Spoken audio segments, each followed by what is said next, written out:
ថ្ងៃនេះគឺនាំបងប្អូនមកចេញយុទ្ធនាការដាក់បកាយនៅតាមដងព្រែកបាទព្រោះឥឡូវឃើញថាទឹកគោកក្នុងកោះអញ្ចឹងបងប្អូនបាទហើយមកដាក់ជើងនេះគឺជួបជាមួយនឹងទស្សនវិជ្ជាប្លែកៗមែនតើបាទវងត្រីឆ្ពិនទាំងវងបាទវាអត់ស៊ីបកាយទេព្រោះយើងដាក់នុយកែបបាទហើយម្ដងកន្លែងនេះក៏វាចម្លែកណាស់ដែរបាទគឺទាញចូលក្នុងកំ pl ោកបាទស្រុកខ្ញុំគេហៅកប៉ោងគឺទាញស្មារតីធំបងប្អូនហើយបាទមានអីដល់ពេលលើកមកបាទអត់មានរលីងបាទគឺពស់មកស៊ីបកាយបាទហើយមិនដឹងជាស្អីទៅស៊ីសត្វពស់បន្តទៀតបាទគឺសតតែកតុយបែបនេះតែម្ដងឃើញថាវាជួបជាមួយនឹងទស្សនវិជ្ជាប្លែកៗមែនតើរយៈពេលមួយយប់បាទពេញតែម្ដងបាទគឺនៅតាមដងព្រែកបាទនៅ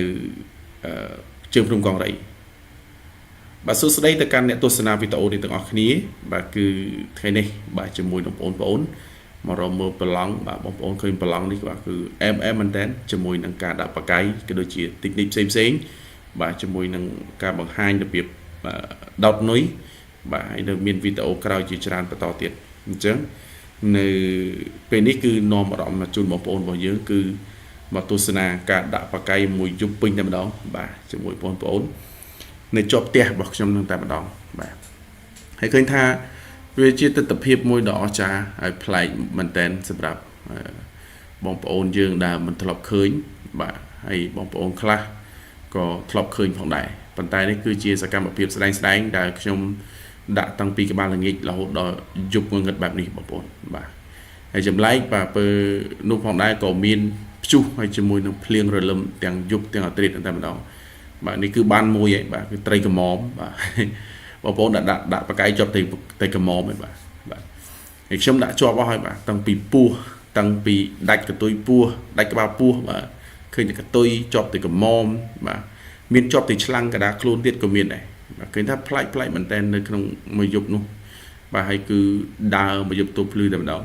បាទមានជួបជាមួយនឹងសត្វភេផងបាទចាប់គីង្គក់ផងបាទដុតត្រីស៊ីទាំងយប់នោះផងបាទគឺអែមមែនតើបាទអែមមែនតើហើយដេកនៅកណ្ដាលកោះនោះតែម្ដងព្រោះទឹកព័ទ្ធជុំវិញគឺកោះប្រហែលជា10ម៉ែត្រ4ជ្រុងឯបងប្អូនគេហៅថាខ្នងកោះបាទស្រុកខ្ញុំគេហៅខ្នងកោះ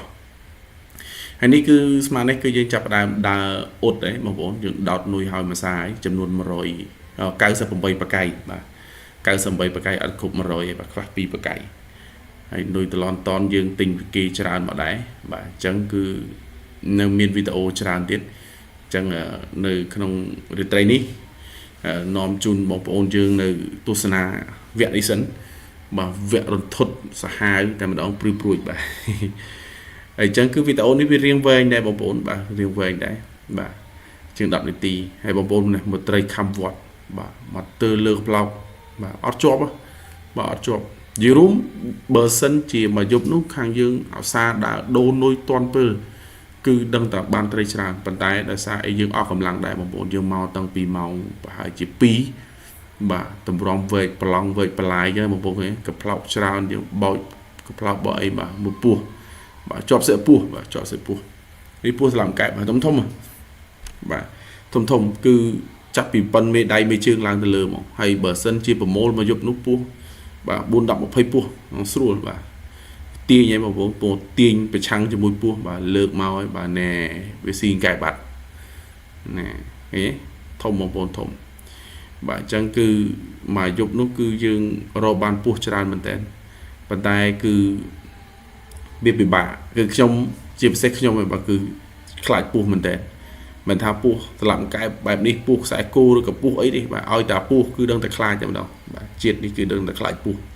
បាទគឺពិបាកមែនតើអញ្ចឹងអត់ទេទុកឲ្យបងប្អូនអ្នកដោះបាទទុកឲ្យបងប្អូនអ្នកដោះអញ្ចឹងយើងដើរទៅមើលបន្តទៀតបាទហើយបកាយជាប់គ្នាដល់បងប្អូនឃើញអាមិញជាប់ពោះមួយមកដល់នេះបាទអានេះគឺបងប្អូនឃើញដើរវីដេអូមិញទាញឡើងកប់ជាមួយកផ្លោកបាទទាញវែកមកឃើញតែកែបហើយនឹងកតុយពោះបាទមិនដឹងថាស្អីមកស៊ីកតុយពោះស៊ីក្បាលពោះតបាត់ជាប់កតុយហើយកែបនៅនឹងបាទកែបនៅនឹងបាទបែបពោះធំមែនតើបាទពោះធំឬក៏ពោះនោះវារើបង្រាស់ទៅដល់ថ្នាក់ដាច់ខ្លួនមិនដឹងថាយ៉ាងណាទេបាទគឺចម្លែកមែនតើបងប្អូនចម្លែកមែនតើអញ្ចឹងគឺក្នុងរាត្រីនេះអត់មានអីក្រៅពីជួបទៅរឿងចម្លែកទេត្រីក៏មិនបានច្រើនដែរត្រីសរុបទៅដូចជាបានតែ4 10ក្បាលទេ បាទ4 10ក្បាលព្រោះដោយសារតែវាស៊ីទៅពេលល្ងាចទេបាទត្រីវាចូលបាត់ដីឃើញនុយវាស៊ីអញ្ចឹងទៅភាគច្រើនគឺស៊ីពេលល្ងាចអញ្ចឹងតែម្ដងពេលយប់ជ្រៅវាអត់សូវស៊ីប៉ុន្តែភាគច្រើនគឺអស់នុយបងប្អូនគ្រប់ផ្លែបកាយទាំងអស់បាទគឺអស់នុយរលីងអញ្ចឹងមិនថាបើយើងមានពេលដើរដូរនុយគឺបានច្រើនក្នុងយប់នោះគឺបានច្រើនបាទគាត់នៅគីងគក់ហើយនឹងនុយនេះគឺមកស្បោងបាទត្រៀមដើរដូរហើយមើលលើកជើងទី1នោះដូចជាបានតែត្រី2 3ទេបាទត្រី2 3ទេអញ្ចឹងគឺវាពិបាកដែរប៉ុន្តែគឺត្រីទីនោះសម្បូរបងប្អូនព្រោះនៅតាមដងព្រែកជាប់ពីទន្លេធំមកបាទហើយខែទឹកស្រកចេះគឺសម្បូរត្រីប៉ុន្តែវាក្នុងយប់នោះវាចម្លែកតោះថាវាមានខ្យល់ខ្លាំងបាទខ្យល់ខ្លាំងអញ្ចឹងគឺត្រីវាអត់នៅមួយកន្លែងទេបងប្អូនបាទខ្យល់ហើយលេបភ្លៀងទៅទៀតខ្យល់លេបភ្លៀងបាទនេះគឺប្រឡងអែមប៉ុន្តែអត់មានត្រីស៊ីតែកែបងាប់អស់ហើយព្រោះត្រីខំឡើងរឹងខ្លួនអស់ហើយតែខំអត់ជាប់បងប្អូនខំអត់ជាប់មើលដូចបកាយមួយនេះបងប្អូនវាទាញចូលក្នុងកំប្លោកឡើងកប់ហ្មងបាទដឹងបានត្រីអត់ទេព្រោះភ្លេចដែរបាទភ្លេចដែរហើយអញ្ចឹងគឺក្នុងមួយយប់នេះគឺស្គាល់គ្រប់រសជាតិអស់ហើយបាទអញ្ចឹងបងប្អូនចាំមើលវីដេអូខ្ញុំចេញបន្តទៀតនេះខ្ញុំកាត់យកកន្លែងសំខាន់សិនបាទដែលវាជួបហេតុការណ៍ចម្លែកពេកបាទហើយយើងនៅមានវីដេអូដើមទីតែម្ដងបាទចេញមកដាក់តាំងពីល្ងាចពីថ្ងៃយើងបានបញ្ជាក់ដែរថាមានឧបករណ៍អ្វីខ្លះអញ្ចឹងណាហ្នឹងអញ្ចឹងវីដេអូរយៈពេល10នាទីនេះចង់បញ្ជាក់ជូនបងប្អូនយើងនៅពេលដែលយើងដើរមើលលើកជើងទី1បាទគឺនិយាយថាអស់នុយសឹងតែគ្រប់បកាយបាទហើយបើនុយណាមិនអស់ក៏ងាប់ដែរបាទងាប់នោះមានន័យថាគឺត្រីវាខំហើយបាទត្រីវាខំតែវាខំអត់ជាប់ខំខុសអីចឹងទៅបើកែបពីអស់ព្រលឹងវាទៅវាក៏ងាប់ចឹងទៅនេះក៏នៅរស់ចឹងទៅបាទនិយាយរួមកន្លែងណាយើងវាលពេកអត់សូវស៊ីទេបងប្អូនបាននៅក្នុងព្រៃស្លុបដូចមិញវែកកប៉ោងវែកអីដាក់បាទគឺដឹងថាសង្ឃឹមមកតែគាត់ថាយើងអស់កម្លាំងហើយណាមួយពេលដែលយើងដាក់នោះគឺវាសងខាងព្រែកទៀតបាទនេះបងប្អូនមើលវងទីឆ្ពិនហ្នឹងទីឆ្ពិនគឺវាអត់សូវដេកទេបាទទីឆ្ពិននេះកាឡា4កាឡា5ពេញហ្នឹងបាទបើមានស្នចាក់ក៏បានដែរតែយើងទៅមានអាសាងបាទសាងនោះគឺសាងធំបាទសាងសម្រាប់ចាក់ទីដៀបទីឆ្ដោបាទត្រីទូចចាក់អត់បានទេបាទហើយបងប្អូនស្គាល់សត្វនេះបងប្អូនសត្វនេះគឺនៅស្រុកខ្ញុំគេហៅចៃកពើបាទគេហៅចៃកពើចឹងមកគឺវាសម្បូរមែនតើនៅតាមឬកផ្លោកបាទកន្លែងណាគឺកំប៉ោងឬកផ្លោកនោះគឺវាសម្បូរហ្មងជាប់ត្រីជាប់កពើបាទគឺឃើញយ៉ាងហ្នឹងហើយបាទចាស់គេហៅចៃកពើខ្ញុំក៏ហៅតាមទៅអញ្ចឹងគឺក្នុងប្រឡងបែបនេះបងប្អូនសាកសម័យមើលបាទគឺសម្បូរត្រីបែបណាគឺសម្បូរមែនតើបងប្អូនឃើញសឹងថាគ្រប់ផ្លែហ្មងបាទ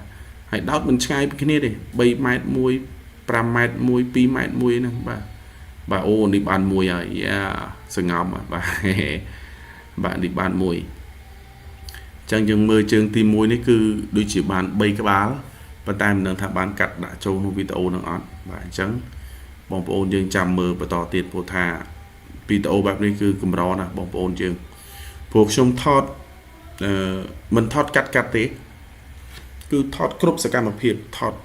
គ្រប់ពេលដែលយើងធ្វើសកម្មភាពនៅក្នុងយប់នោះតែម្ដងបើសរុបទៅគឺចូលជា3ម៉ោងបាទតែគាត់ថាវាមិនអស់សតអីណាបាទកន្លែងខ្លះយើងសម្រាប់យើងអីទៅយើង stop សិនទៅបាទជាពិសេសបងប្អូនយើងមើលដុតត្រីហូបពេលយប់បាទយើងនៅមានវីដេអូក្រោយអញ្ចឹងនៅក្នុងវីដេអូនេះគឺអត់មានបានបញ្ជាក់អីវែងឆ្ងាយតែគាត់ថាវាជួបជាមួយនឹងទស្សនវិជ្ជាប្លែកបាទជាប់កតុយពោះជាប់ទីកមអីទៅបាទហើយវីដេអូក្រោយទៀតគឺមានច្រើនទៀតបាទវគ្គដាក់បកាយនេះបាទហើយស្មាត់ទាំងពីរនេះគឺTwo brother គេហើយបាទស្មាត់ទាំងពីរនេះ Two brother គេគឺអស់តមកបាទគេជំនាញបាទព្រោះគេអ្នកទីទឹកដីនោះបាទហើយក៏ជាអ្នកលុកលុយខាងនឹងច្រើនបាទនៅមកប្រឡងបងប្អូននេះពេលយប់ឯងបាទចាំមើលខ្ញុំមានវីដេអូពេលថ្ងៃសំគ្រឿងបាទបានគីងគក់ឡើង70ក្បាលគីងគក់ខែនេះគឺធាត់ហើយបងប្អូនធាត់គីងគក់គឺបងប្អូនខ្លះគាត់អត់ហូបបាទប៉ុន្តែខាងខ្ញុំគឺឲ្យតែធំគឺហូបពួកអីគីងគក់គឺជាសត្វមួយគេហៅថាអាចប្រើធ្វើជាថ្នាំបានដែរបាទបបរឬក៏ស្ងោរជ្រក់អីហ្នឹងតិចនេះបងប្អូនមើលជើងទី1គឺសរុបបានប៉ុណ្្នឹងឯងបាទមានទឹកត្រីក្រមុំទីផ្ទុក4ក្បាលបាទ ចឹងបងប្អូនរងចាំទស្សនានៅវីដេអូក្រោយទៀតដែលយើងមានចាក់ជូនបងប្អូនជាបន្តទៀតបាទអរគុណច្រើន